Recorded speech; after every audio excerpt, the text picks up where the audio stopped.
That's My Boy, one of the new releases. Should do really well this weekend. Adam Sandler, Leighton Meester, and we told you that she was going to call in this morning, and she's on right now. Leighton Meester, welcome to the show. How are you, Leighton? Hi, good morning. Good morning. Congrats on the movie. Our producer saw the advanced screening last night, raved about it, reading some really good reviews on the movie as well, and it sounds like you're in for a really good opening weekend. Congratulations. Yay, thank you. Such a departure from what you normally do. I mean, everything we've heard has been so good, but the word is it's pretty raunchy, but in a good way, a funny way. How was that for you, going from what you normally are used to something that was so out of your comfort zone? It was good. I mean, obviously it was really funny, but I think I just have sort of that sense of humor, especially now after doing this movie. I'm just like, dirty jokes and cuss words and the whole thing. I'm like open to it all. Now you want to do more. It's actually bad. It seeped over into my real life a little bit. Is it kind of surreal in a way? It's a really big cast, and Vanilla Ice is in the movie, and Tony Orlando, who, by the way, is a story. Did you get stuck in an elevator with a bunch of the cast members, including Tony Orlando, for a really long period of time? Yeah, is that true? Basically before the movie, we all got together and read the script, and the table read, and we got stuck in an elevator. Me and the lady who plays the grandma, who's really hilarious in it, Peggy Stewart, and she was kind of entertaining us all, but we were stuck in a really hot elevator for about an hour and 30. It was great. I don't know how you are with panic attacks. And are you claustrophobic at all? I mean, that to me is my worst nightmare. I would freak out in that elevator. I think everyone knew that there was going to be a light at the end of the tunnel. We were going to get out. Tony was definitely the one who was like, we got to get out of here. He removed part of the ceiling and was like, maybe we could crawl out.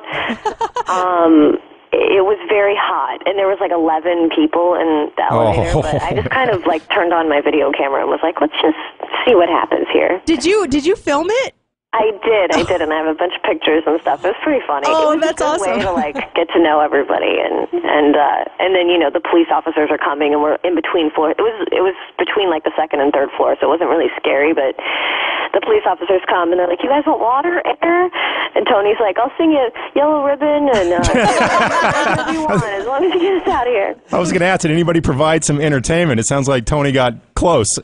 Yeah, no, that was definitely entertaining for me. You are definitely a fashion icon, definitely someone I look to see, what the new trends are going to be. What do you do with all of your fabulous clothes and your gowns? You can't wear them again, right? I mean, people watch you too closely. What do you do with them? It depends. I mean, usually when you go to an event, something that's like a red carpet thing, you borrow a dress from a designer that was made to walk down the runway one time. So it's probably a one-of-a-kind piece that they might manufacture to make more of, depending on, if they get enough success with it. But you have to return it. But if you can keep it, a really nice thing to do is to donate it to a charity and auction it off and see how much you get and donate the money to a charity. I would do that, but I'd be like, oh my gosh, her stuff would never fit me. How do I get this to be bigger? It's probably more than novelty, but So Leighton not only does movies, not only does TV, does music as well. Check in the Dark is the band, and it seems like things are going really well there. And I saw the story about a phone call you got at 2:30 in the morning from Lil Wayne, who wanted to hook up with you musically and wanted to get some stuff going in the middle of the night. Is that how it went down? Just this random phone call from Lil Wayne? Yeah, I mean, that was quite a few years ago now, and honestly, I mean, back then I was doing totally pop-driven, that type of stuff, very electronic, dancey, and, at the time, I had written a song that I was like, oh, well, he would be awesome on it, and we were in touch because we had met on, an award show, and, he calls me, he's like, hey, I'm in New York in the studio, you guys should come by, so... a friend of mine also does engineering and producing for his album, so he's basically also a friend of a friend. But yeah, I went in and he's like, I'll do something on this. So he rapped on one of my songs, and it was an interesting experience to say the least, to come and see Lil Wayne sort of in the middle of the night, and it lasted until 5:30 in the morning, and I felt like I was in some weird alternate universe, but it was awesome. There's a rumor about you and karaoke that you're known to. You'll take on some karaoke once in a while, and that this is apparently one of your go-to songs or one of the songs that you like doing the most. You tell us if it's true or false. Oh my God, yes.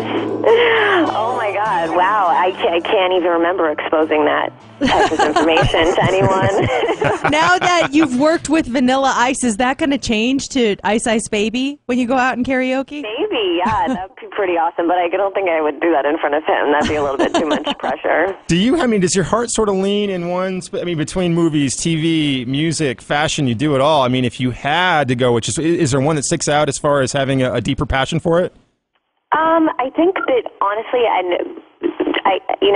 people ask me all the time if I had to choose, but I don't know if I don't want to, and right now I don't really have to. You don't have to, yeah. They really do help each other. It's very weird. It's making music is very cathartic, and I love to write, and I do it on set all the time.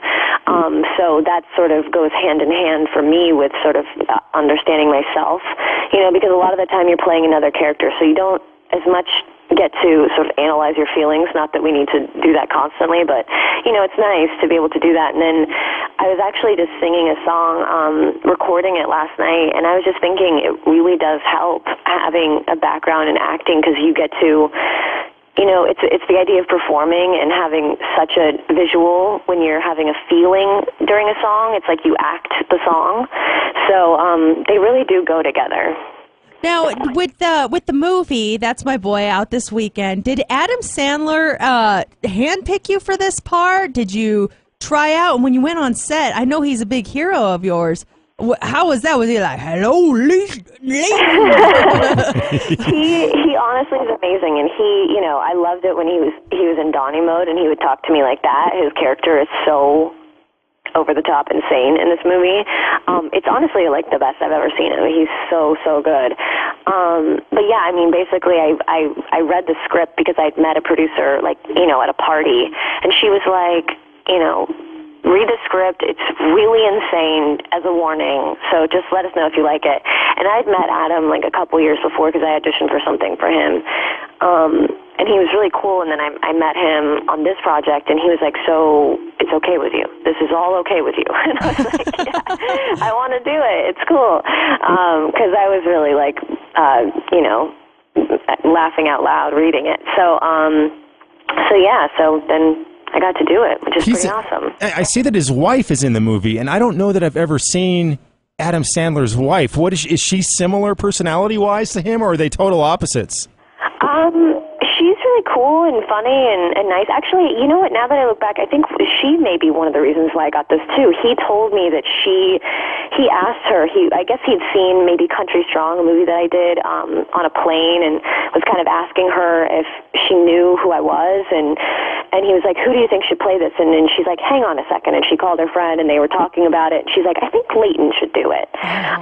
So maybe I really have her to thank for it. I think she's pretty awesome. But yeah, no, I mean, I think you if you're married to Adam Sandler, you got to be really cool. Hey, before we let Leighton Meester go here, JC, do you want to throw a Gossip Girl question her way? Our producer, this is JC Leighton, and he's a huge Gossip Girl fan. Well, if you had to choose, who would it be? Would it be Chuck or Dan? If you had to choose personally, who would you go for? The love of your life, Chuck or Dan?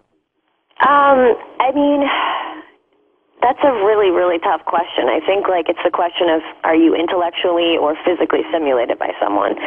To me, I just want her to be a bigamist, so I don't know. Hey, can I do one more movie reference? Oh, you're in love with her, aren't you, JC? Quick question, a quick thing from the movie last night. When you see the movie this weekend, it'll make sense, but what's up? What's up?